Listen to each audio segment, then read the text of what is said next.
हरिओम।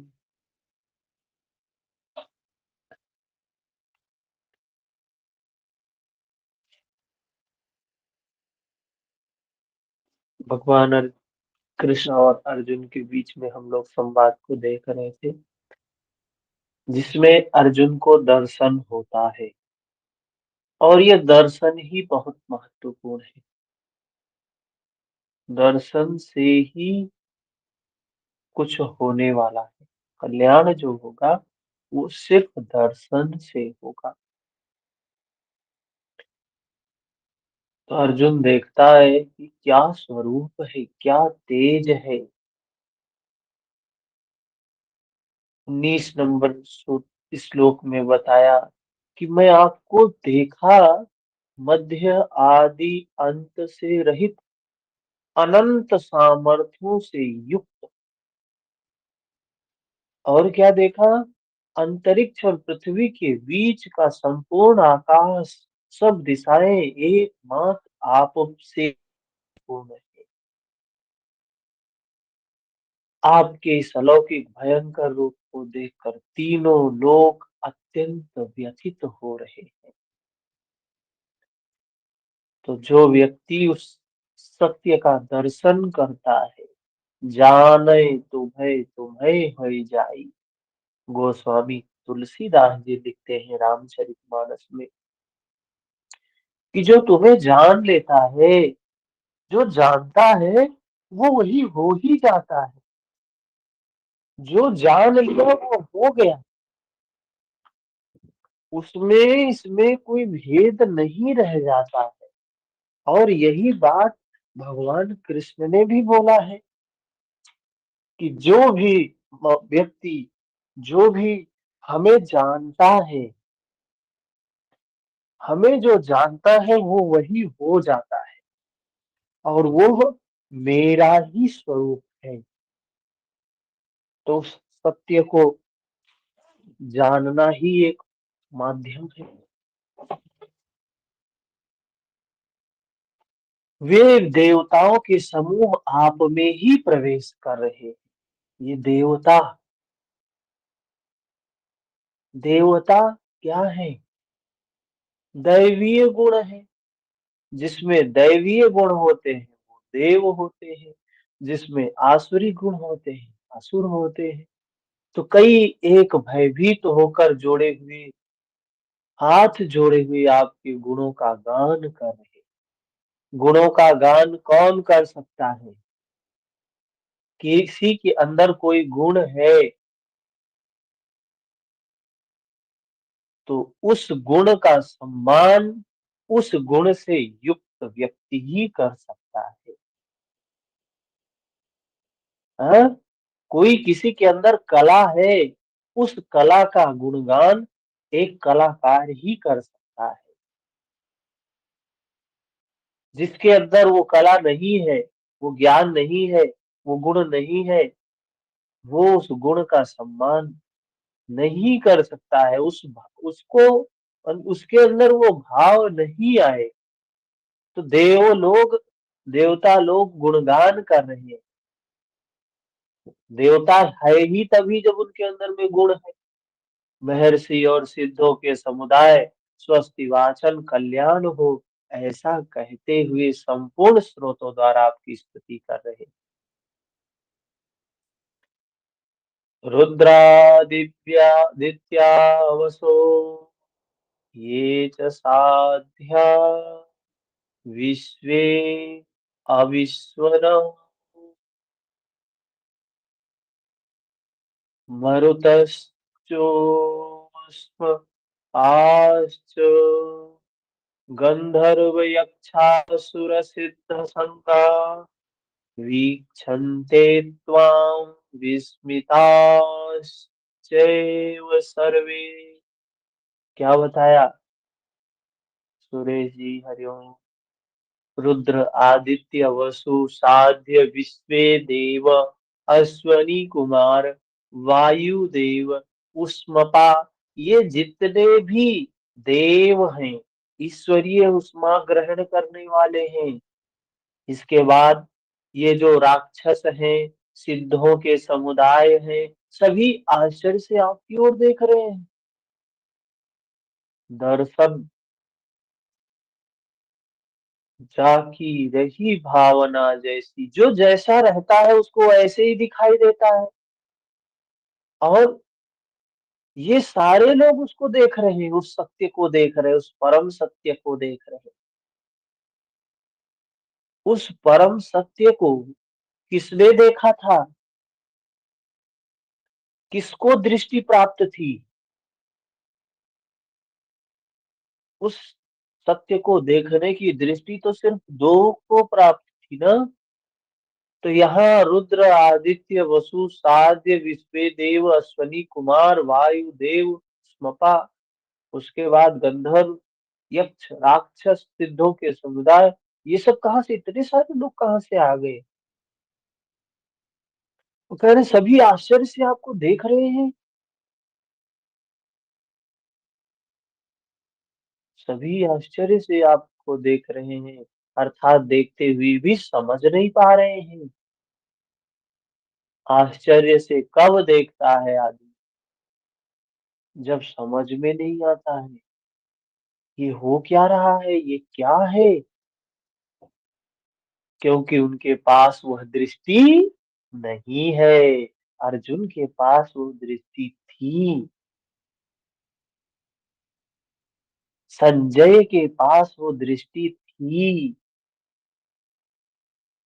उन देवों के पास, उन राक्षसों के पास वो दृष्टि नहीं है, इसलिए वो उसको नहीं जान पाते हैं। श्री कृष्ण ने पीछे बताया कि आसुरी स्वभाव वाले मुझे तुच्छ कहकर संबोधित करते हैं, सामान्य मनुष्य जैसा मानते हैं, जबकि मैं परम भाव में, भाव शब्द आया है, परमेश्वर रूप में स्थित हूँ। परम ईश्वर, परम ईश में जिसका वास हो, उसमें स्थित हूँ। यद्यपि मैं हूँ मनुष्य शरीर के आधार, उसी का विस्तार यहाँ है कि वे आश्चर्य से देख रहे हैं, यथार्थतः समझ नहीं पा रहे हैं, नहीं देखते। फिर आगे क्या कह रहे हैं 23 नंबर श्लोक में? रूपम महत्ते बहुवक्त्रेनेत्रम् महाबाहो बहुबाहो रूपादं बहुदरं बहुद्रष्टाकरालं दृष्ट्वा लोकाः प्रव्यथितास्तथाहम्। रेखा जी हरिओम। महाबाहु, श्री कृष्ण महाबाहु है। अर्जुन भी महाबाहु है। महाबाहु कौन है? हम सभी, हम सभी का कार्य क्षेत्र क्या है? ये तीन गुण है। ये तीन गुण है। हरिओम। ये तीन गुण है क्या? प्रकृति से परे महान सत्ता में जिसका कार्य क्षेत्र हो। और हम लोगों का कार्य क्षेत्र क्या है? प्रकृति में ही है। हम तीन गुणों के अधीन है, इस तीन गुणों में बंधे हुए हैं। इन तीन गुणों के कारण ही हमारा जन्म हुआ है। हम इन तीन गुणों के बंधन में बंधे हुए हैं, हम सभी लोग। और मुक्ति क्या है? इन गुणों से पार पा जाना, इन गुणों से पार चले जाना मुक्ति है। विद्या जी हरिओम। अब महाबाहु कौन है? जिसने इन गुणों को काट लिया, इन गुणों से पार चला गया, वो महाबाहु है। जिसकी भुजाएं प्रकृति की पार चली गई। तो श्री कृष्ण प्रकृति के पार थे, अर्जुन भी महाबाहु था। तो श्री कृष्ण महानता के क्षेत्र में पूर्ण है। अधिकतम सीमा में है। अर्जुन उसी की प्रवेशिका में है। अर्जुन प्रवेशिका में है। भगवान श्री कृष्ण पूर्णत्व को प्राप्त कर चुके हैं। मार्ग में है अर्जुन। मंजिल का दूसरा छोर होता है मार्ग। योगेश्वर आपके बहुत मुख और नेत्रों वाले, बहुत हाथ जंघा और पैरों वाले, बहुत उदरों वाले, अनेक विकराल दाढ़ों वाले महान रूप को देखकर सब लोग व्याकुल हो रहे। मैं भी व्याकुल हो रहा हूँ। अब अर्जुन को कुछ भय हो रहा है। श्री कृष्ण इतने महान, श्री कृष्ण इतने महान हैं, हमने तो कभी सोचा ही नहीं था। अरे मुख खोल रहे हैं, मुख में देख रहे हैं, संपूर्ण ब्रह्मांड उसी में समाया हुआ है। संपूर्ण प्रकृति उसी में समाई हुई है। संपूर्ण पृथ्वी उसी में समाई हुई है। क्या है ये?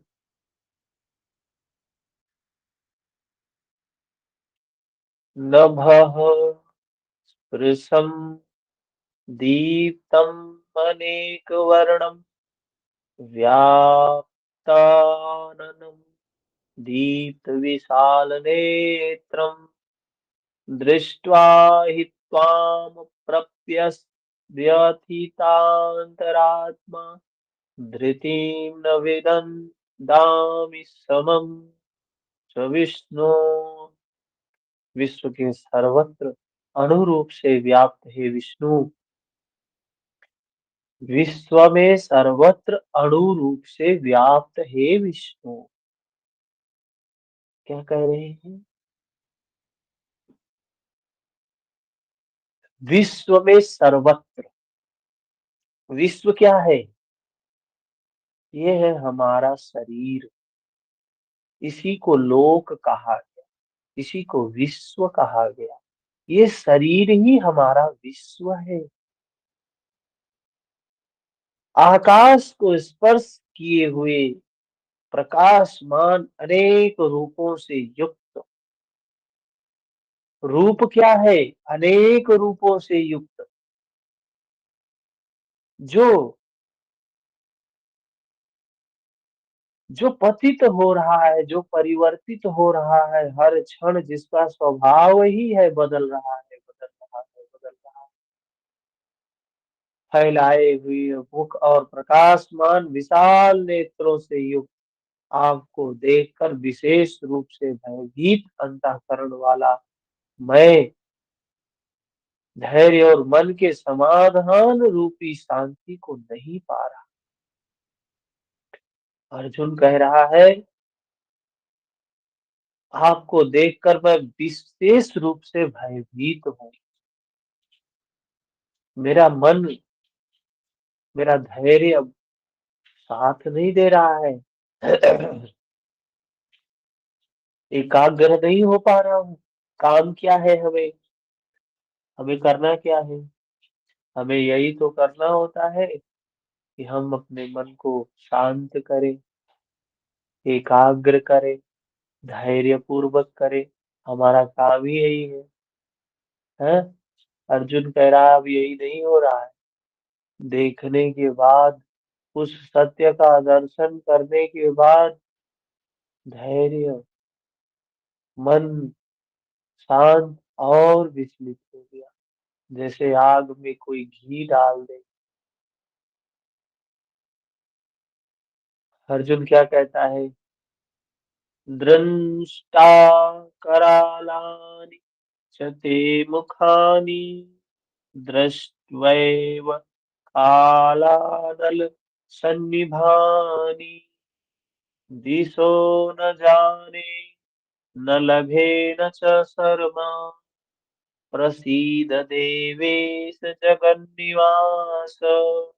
आपके विकराल दाढ़ों वाले और कालाग्नि, काल के लिए भी अग्नि, परमात्मा के समान प्रज्वलित मुखों को देखकर मैं दिशाओं को नहीं जान पा रहा। ये जो दिशाएं हैं, ये इसमें भ्रमित हो गया। विकराल दाढ़ों वाले काल अग्नि, क्या है? काल के लिए भी अग्नि, काल के लिए भी अग्नि, जो काल को भी भस्म कर सकता है, के समान प्रज्वलित मुखों को देखकर मैं दिशाओं को नहीं जान पा रहा। चारों ओर प्रकाश देखकर दिशा भ्रम हो रहा।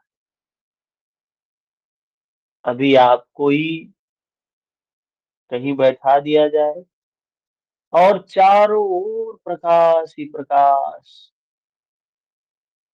पता ही नहीं चलेगा कि वो पूरब किधर है, प्रकाश किधर से आया, पश्चिम किधर है, उत्तर किधर है, दक्षिण किधर है। साधना जी हरिओम। अर्जुन को भी यही भय हो रहा है अब। सर्वत्र वही ब्रह्म दिखाई दे रहा है, चारों ओर उसी ब्रह्म का प्रकाश दिखाई दे रहा है।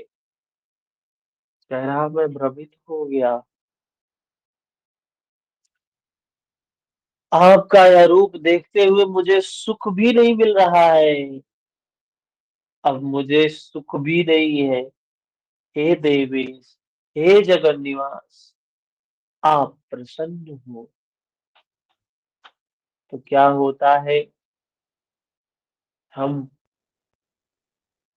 साधना इस उद्देश्य से करने जाते हैं कि हमें सुख मिलेगा, सुख मिलेगा। लेकिन कौन सा सुख मिलता है? जाते तो है सुख मिलेगा, सुख मिलेगा, सुख मिलेगा। और साधना क्या है? पहले तृष्णा छोड़ना होगा, तृष्णा छोड़ना होगा, तृष्णा छोड़ना होगा। हमने कहा नहीं, तृष्णा नहीं करेंगे, चलो ठीक। लेकिन मिले तो सुख, तो सुख की तृष्णा वो छोड़ दिया, सुख की तृष्णा। अरे जीवन भर यही करते थे। पहले क्या कहते थे? ये व्यक्ति मिल जाए तो सुख, ये वस्तु मिल जाए तो सुख, ये परिस्थिति आ जाए तो सुख, ये स्थिति आ जाए तो सुख। अब व्यक्ति वस्तु परिस्थिति को छोड़ दिया, अब कह रहे हैं मन शांत हो जाए तो सुख। साधना करने जाते हैं, जब उस सत्य को देखते हैं तो मन और विचलित होता है, और विचलित होता है। अर्जुन कह रहा है कि जो मेरा पहले का सुख था वो भी गायब हो गया, अब मुझे सुख भी नहीं मिल रहा है। हे देवेश, हे जगन निवास, हे आप प्रसन्न हो। आगे 26 नंबर। अमी च त्वाम धृतराष्ट्रस्य पुत्राः सर्वे सहैव वाव निपालसङ्घे भीष्मो द्रोणः सूतपुत्रस्तथासो सहास्मदीये योध्य मुख्य। वे सभी धृतराष्ट्र के पुत्र राजाओं के समुदाय सहित आप में ही प्रवेश कर रहे हैं। अर्जुन देखता है कि ये जितने विकार है हमारे, लोभ है, क्रोध है, मोह है, आसक्ति है, ये धृतराष्ट्र के जो 100 पुत्र हैं, अरे जो जो अज्ञान में होता है, ऐसे ही सैकड़ों विकार उसके अंदर होते हैं, जैसे धृतराष्ट्र के 100 पुत्र थे। वे सभी धृतराष्ट्र के पुत्र राजाओं के समुदाय सहित आप में ही प्रवेश कर रहे हैं, आपके भीतर ही आ रहे। भीष्म पितामह, द्रोणाचार्य तथा वह कर्ण, जिससे अर्जुन बहुत भयभीत था, वह कर्ण एवं हमारी ओर के भी प्रधान योद्धाओं सहित सब के सब कह रहे हैं अर्जुन भयभीत था कि वह कर्ण जो महान योद्धा है और हमारी भी सेना के जो महान योद्धा है, सब के सब उसी की आप में ही समा रहे। तो बात समझने वाली, हर व्यक्ति काल के गाल में समा रहा है। हर व्यक्ति मृत्यु की ओर भागा जा रहा है। हर व्यक्ति मर रहा है, हर क्षण मर रहा है। लेकिन उस सच्चाई को हम नहीं जानते हैं। हम बेहोश होते हैं, हम लड़ते हैं। किस बात को लेकर लड़ते हैं? मैं हूँ, मेरा है, मैंने किया है, मेरा नाम, मेरी संपत्ति, मेरा धन, मेरा पद, मेरा स्थान। लड़ते हैं। कहीं कहीं तो देखने को मिलता है, अध्यात्म का काम कर रहे हैं, धर्म का काम कर रहे हैं। किसी ने अगर उनका नाम नहीं लिखवाया ना,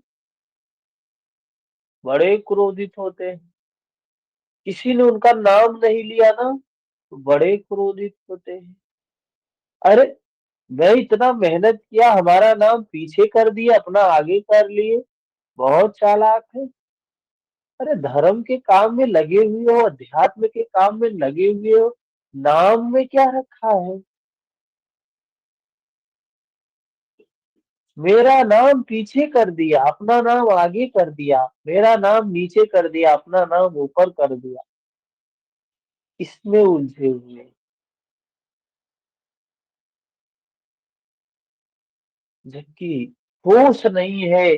अविद्या ही अविद्या है, विद्या नहीं है ना।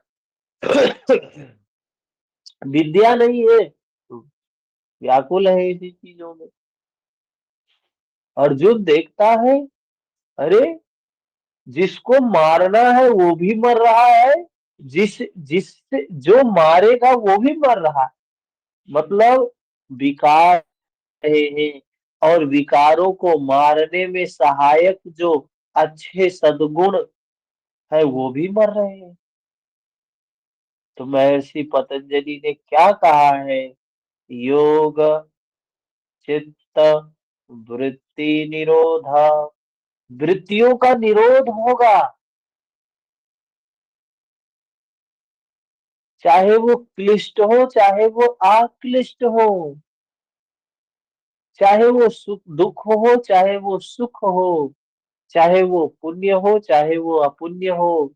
बस फर्क इतना है कि पुण्य बाद में जाएगा, सुख बाद में जाएगा, अक्लिष्ट वृत्तियां बाद में जाएंगी। ये सब पहले सहायक होगी उसको नष्ट करने के लिए।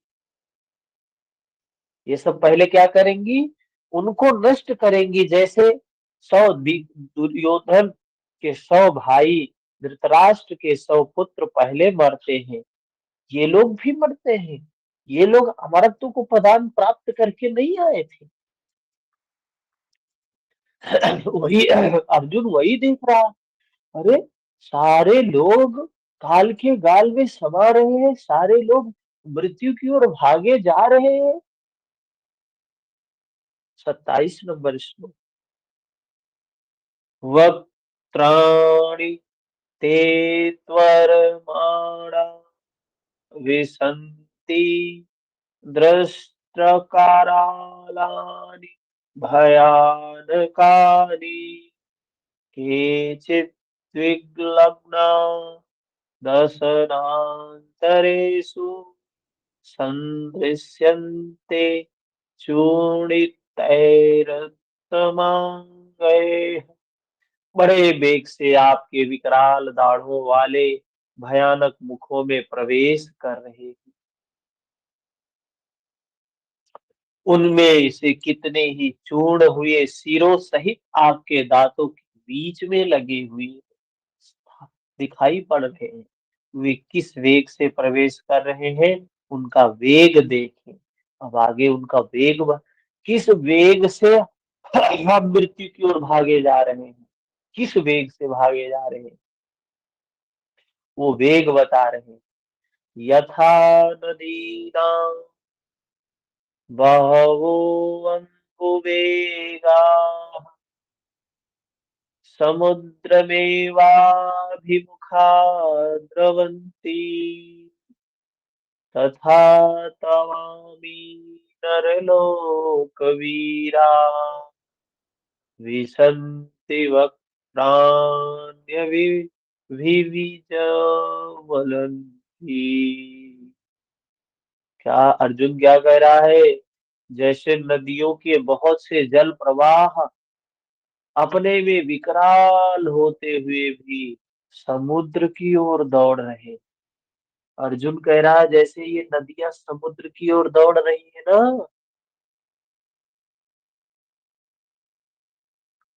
स्वयं का विकराल स्वरूप लिए हुए फिर भी नदियों की ओर समुद्र की ओर भाग रही है, समुद्र में प्रवेश कर रही है। ठीक उसी प्रकार वे सूरवीर मनुष्यों के समुदाय आपके प्रज्वलित मुखों में प्रवेश कर रहे हैं। जो सोचे कि हम बहुत बड़े बलवान है, बहुत ज्ञानी है, बहुत बड़ा पद है, बहुत यश है, कुछ भी नहीं है। अंतिम सत्य तो एक ही है, सबको उसके गाल काल के गाल में सब, अर्थात वे अपने में सूरवीर तो है, किंतु आप समुद्रवत है। जैसे नदियां जब बहती हैं आती है तो नगरों को उजाड़ते हुए आपने देखा होगा, सुना होगा कि नदी में बाढ़ आता है तो नगर के नगर विस्थापित हो जाते हैं। कितने लोग हैरान होते हैं, कितने लोग परेशान होते हैं, कितने लोगों की गृहस्थी, घर, मनुष्य जन जात, हर चीज का नुकसान होता है।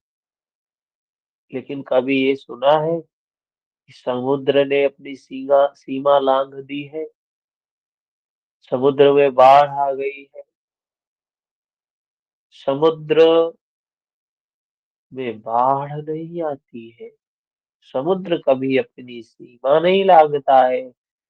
उफनाती हुई नदियां समुद्र में आके शांत हो जाती।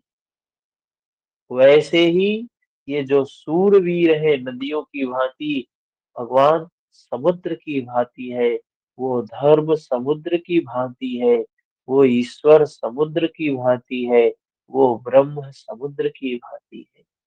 आपके समक्ष उनका बल अति अल्प है। वे किस लिए और किस प्रकार प्रवेश कर रहे हैं इसके लिए उदाहरण प्रस्तुत करता है। ये सब की नदियां समुद्र में क्यों जाके मिल रही है? सारे जो सूरवीर है, मनुष्य है, जीव है, वो भगवान के स्वरूप में क्यों मिल जाते हैं? आगे बताते हैं 29 नंबर श्लोक। यथा प्रदीप्तम ज्वलनम पतंगा विशन्ति नाशाय समुद्रवेगाः तथैव नाशाय विशन्ति लोकाः तवापि वक्त्राणि समृद्धवेगाः।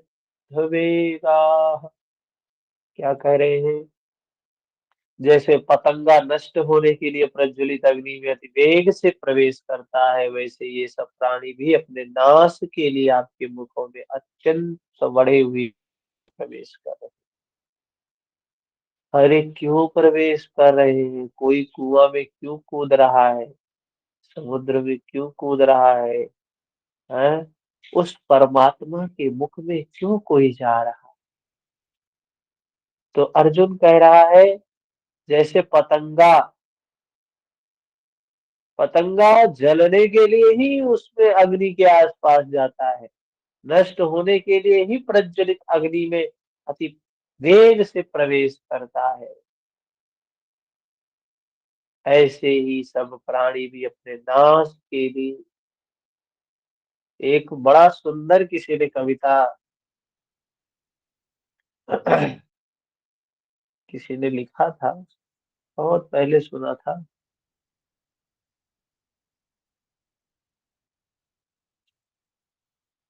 एक मिनट।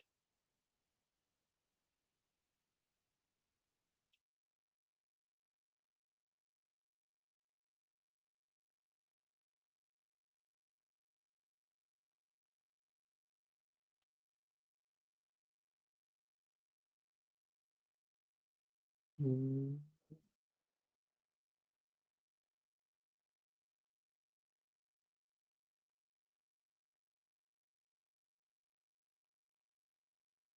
ये है इसमें।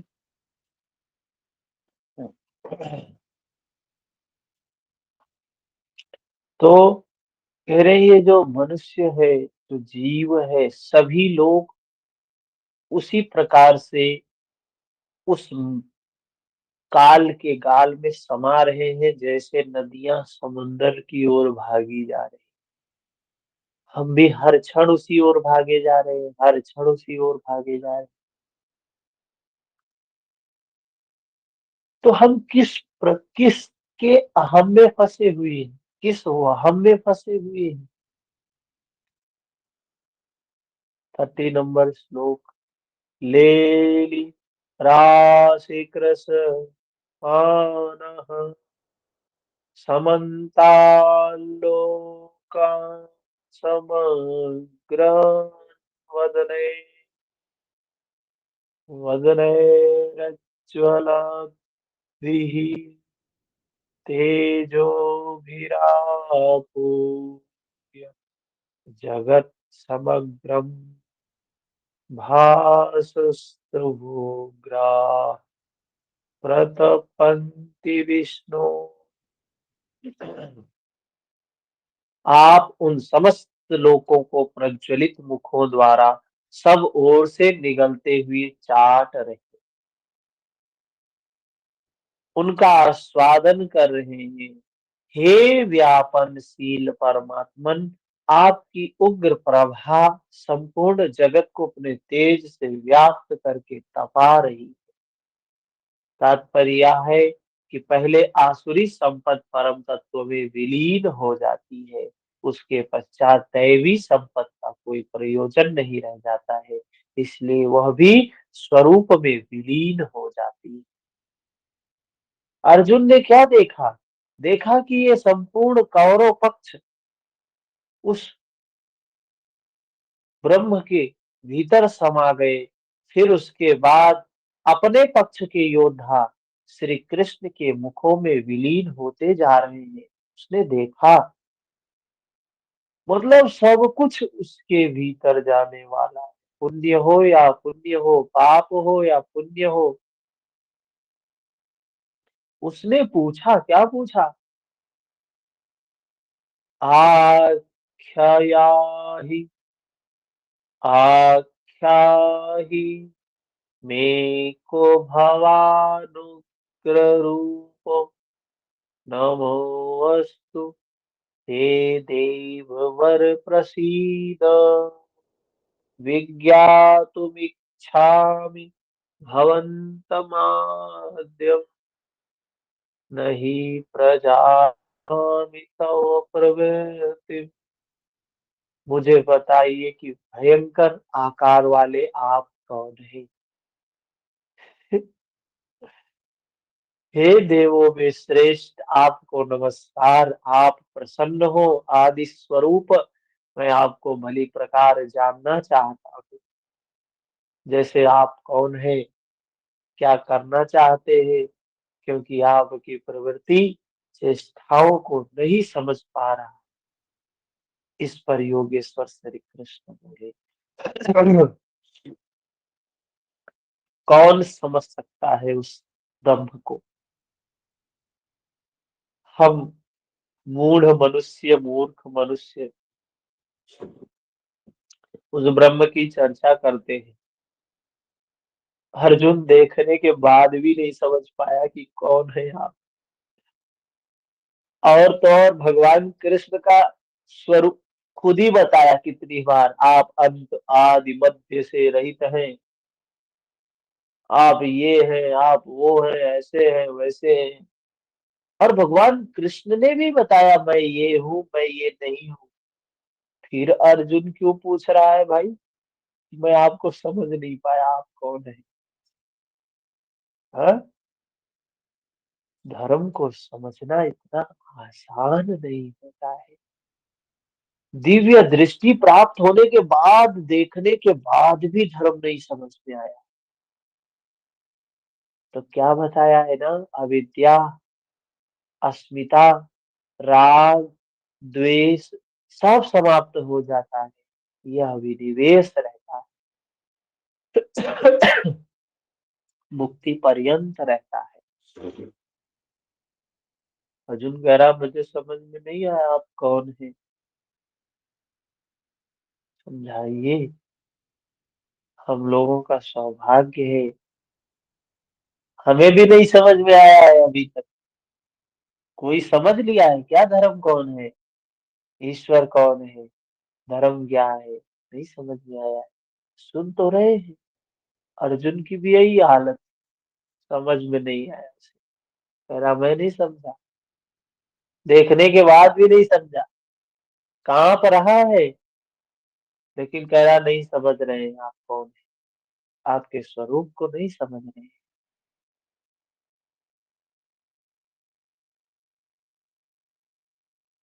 भगवान कहते हैं कालो अस्मि लोकक्षय कृत प्रवृद्धो लोकान् समाहर्तुं हि प्रवृत्तः ऋते अपि त्वां न भविष्यन्ति सर्वे येव स्थिताः प्रयत्ननीकेषु योधाः। अर्जुन, मैं लोकों का नाश करने वाला बढ़ा हुआ काल हूँ,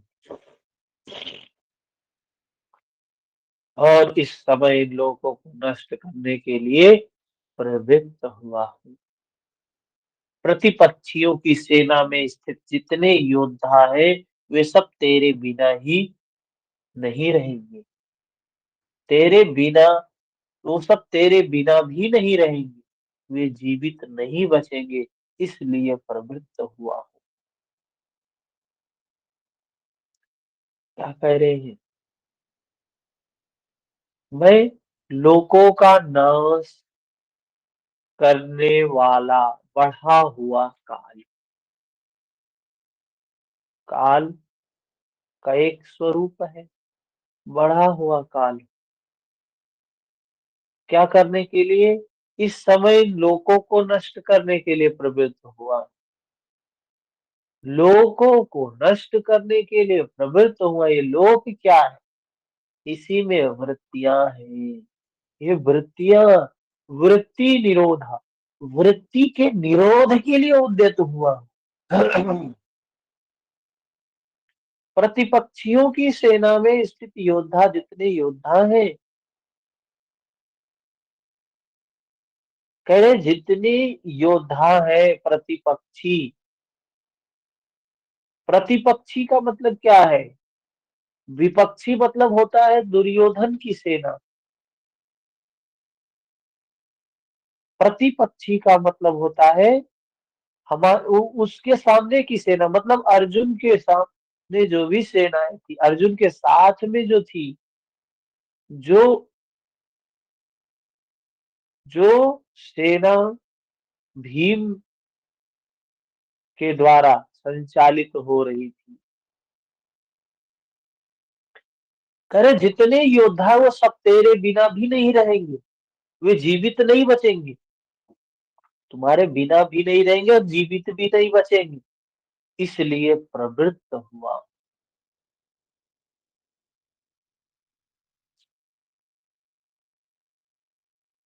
अनुराग के बिना संभव नहीं है कि कोई युद्ध में टिक सके। इस इस युद्ध में, अंतःकरण के युद्ध में, बिना अनुराग के कोई खड़ा नहीं हो सकता है। एक अनुरागी ही खड़ा हो सकता है। कह रहे हैं बिना तेरे नहीं रहेंगे। लेकिन क्या अनुरागी अमृत मुक्त अमरत्व को अमर हो जाता है? अनुरागी अमर नहीं होता है। वही कह रहे, वो जीवित भी नहीं बचेंगे। इसलिए प्रवृत्त हुआ हूँ। आगे क्या कहते हैं 33 नंबर। तस्मात् तस्मा उत तस्मात्त्वमुत्तिष्ठ यशो लभस्व जित्वा शत्रून् भुङ्क्ष्व राज्यं समृद्धम् मयैवैते निहताम् पूर्वमेव निमित्तं भव सव्यसाचिन्। इसलिए अर्जुन, तू युद्ध के लिए खड़ा हो, यश प्राप्त कर, शत्रुओं को जीत, समृद्धि संपन्न राज्य को भोग। तू युद्ध के लिए खड़ा हो। अर्जुन से कह रहे तू युद्ध के लिए खड़ा हो। इतनी सारी बातें हुई, अर्जुन देखा, अर्जुन से कह रहे हैं अब तू युद्ध के लिए खड़ा हो। क्या करना है युद्ध में? इन अपने विकारों, अपने भीतर जो विकार है एक अनुरागी का हालत यही होता है, विचलित होता है, भटकता है। लेकिन परमात्मा, वो ब्रह्म, वो ईश्वर हमारे अंतःकरण में आकर ऐसे ही हमें संदेश देता है, बचाने का प्रयास करता है। अर्जुन से कह रहे तू खड़ा हो और युद्ध को प्राप्त कर, यश प्राप्त कर, शत्रुओं को जीत। ये शत्रु कौन है? आदि शंकराचार्य जी ने बताया है कि जगत में हमारा शत्रु कौन है? जिसने हमारी जमीन हड़प ली, उसने, वो हमारा शत्रु है। जिसने हमारा पद ले लिया, जिसने हमारा धन ले लिया, जिसने हमें बेइज्जत कर दिया, वो हमारा शत्रु है? नहीं। हमारा शत्रु तो वो है जो हमारे लक्ष्य से हमें भटकाने वाला है। हमारा लक्ष्य धर्म है, अर्थ है, काम है, मोक्ष है। इन अर्थों से जो हमें भटकाने वाला है वो हमारा शत्रु है। तो कह रहे हैं शत्रुओं को जीत। तो कौन है जो हमें भटकाते हैं? लोभ, क्रोध, मोह, आलस्य, निद्रा, विद्या, राग, द्वेष, यही विकार है जो हमें भटकाते हैं।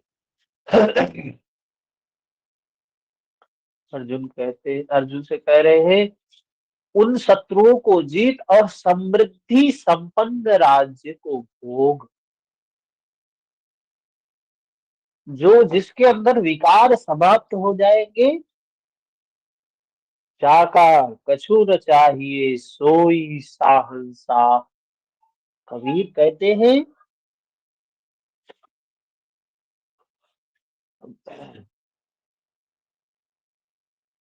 मन मरा माया मरी, मर मर गया शरीर। अरे ये सब शरीर तो मरने वाले, अर्जुन भी मरने वाला। युधि वो उधर जो था दुर्योधन, दुर्योधन के 100 भाई, उतनी बड़ी सेना, सब मरने वाले थे। अर्जुन से भगवान कह रहे समृद्धि संपन्न राज्य को भोग। ये सब सूरवीर मेरे द्वारा पहले ही मारे हुए हैं। क्या है?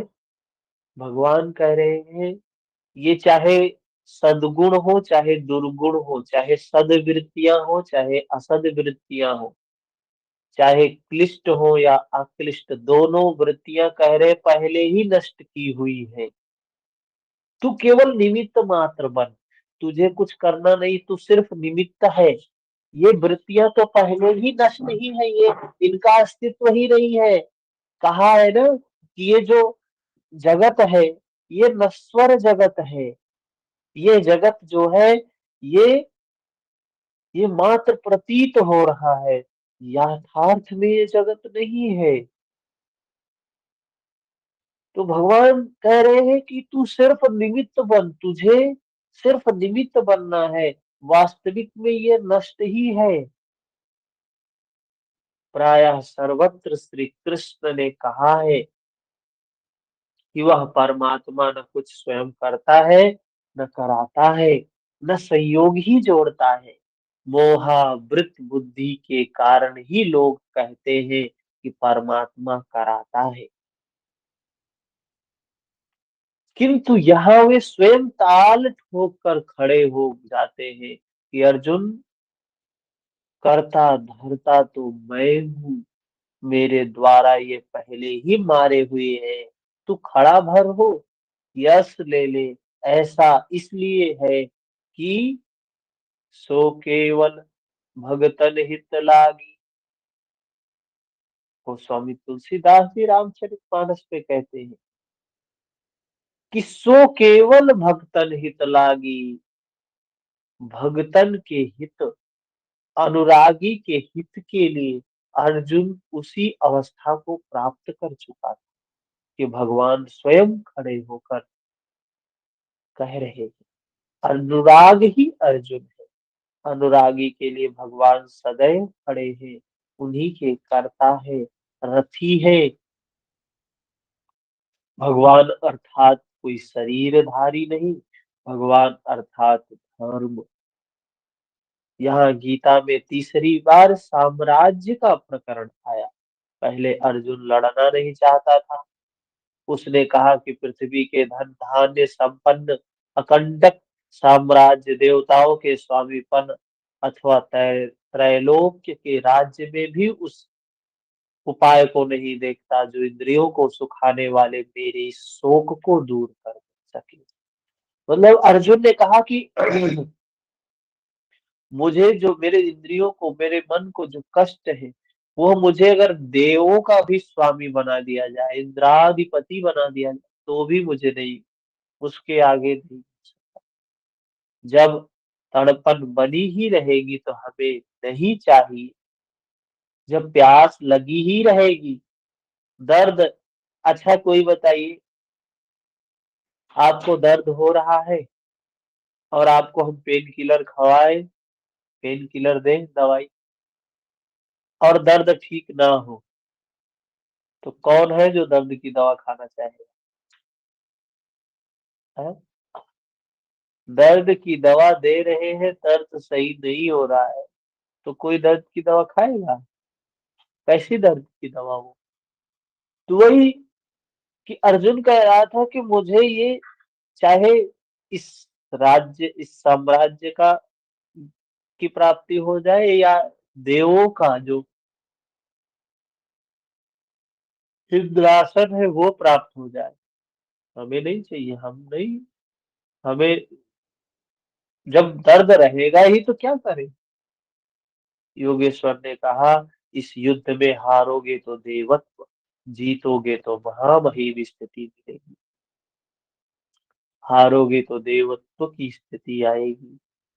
हाँ, ये अंतःकरण का युद्ध है, बाहर का युद्ध नहीं है, अंदर का युद्ध है। अंदर का युद्ध हारने पर भी विजय है, जीतने पर भी विजय है। लाभा लाभो जया जयो, दोनों में लाभ है। बस करना क्या है? विकारों को नष्ट करने के लिए लगना है, लेकिन कर्ता भाव से नहीं, निमित्त भाव से। तू मात्र निमित्त बन जा, यश को प्राप्त कर समृद्ध राज्य को भोग लेगा। फिर वही बात, जिस बात से अर्जुन चौंकता है, जिससे वह शोक मिटता हुआ नहीं देखता है। क्या श्री कृष्ण फिर भी वही राज्य देंगे? नहीं, वस्तुतः विकारों के अंत के साथ परमात्म स्वरूप की स्थिति ही वास्तविक समृद्धि है। कैवल्य ही वास्तविक की सिद्धि है।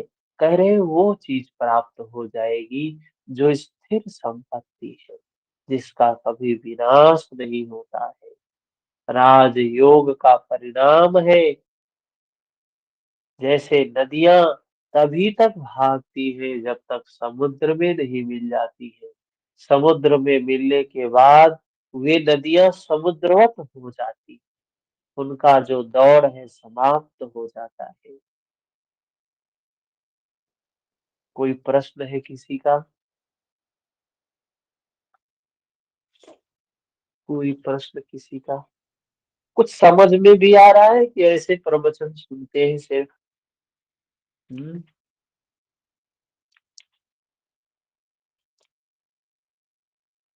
बताइए।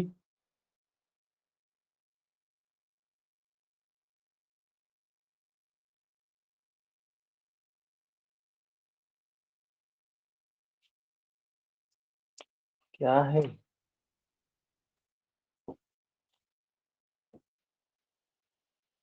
थोड़ा सा धीमे चल रहे हैं, कारण ये है कि हमें पता चलता है कि इसको कितना समझ में आया है।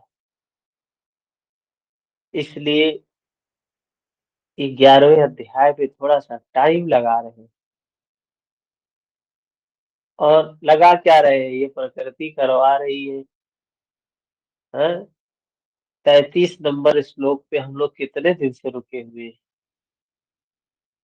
आज 11वां अध्याय आज कितने दिन से चालू हुआ है? हाँ?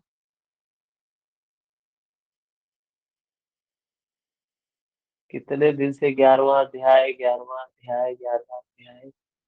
और 5, 10, 15, 20, 25, आज जाके हम लोग 33 नंबर श्लोक पे पहुंचे। तो चलिए, कुछ बातें होती हैं जो थोड़ा समय लेती हैं समझने में, लेकिन वाकई में बहुत महान काम कर रहे हैं सभी। इसका परिणाम हमें आगे समझ में आएगा कि कितना बड़ा काम हमने किया है। और वाकई में शिक्षा जो होती है, ज्ञान जो होता है, वो जीवन को कैसे जीना है वही सिखाता है। वाकई में धर्म क्या है, अध्यात्म क्या है। देखिए, कहीं कोई कर्मकांड की बात नहीं की गई है, संपूर्ण गीता में कहीं कर्मकांड की बात नहीं की गई है। लेकिन बहुत से ऐसे लोग हैं पढ़ाने वाले कि उनकी क्लास आप सुनेंगे तो उसमें आपको कर्मकांड ही कर्मकांड दिखाई देगा, कर्मकांड ही दिखाई देगा। तो क्या है, उनको वही सही लगता है, वही करते हैं।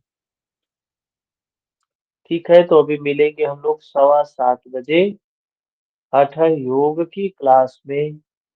यूजीसी नेट योग सब्जेक्ट सेकंड पेपर।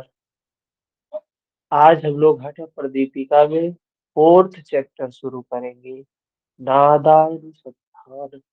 ठीक है, मिलते हैं। हरिओम।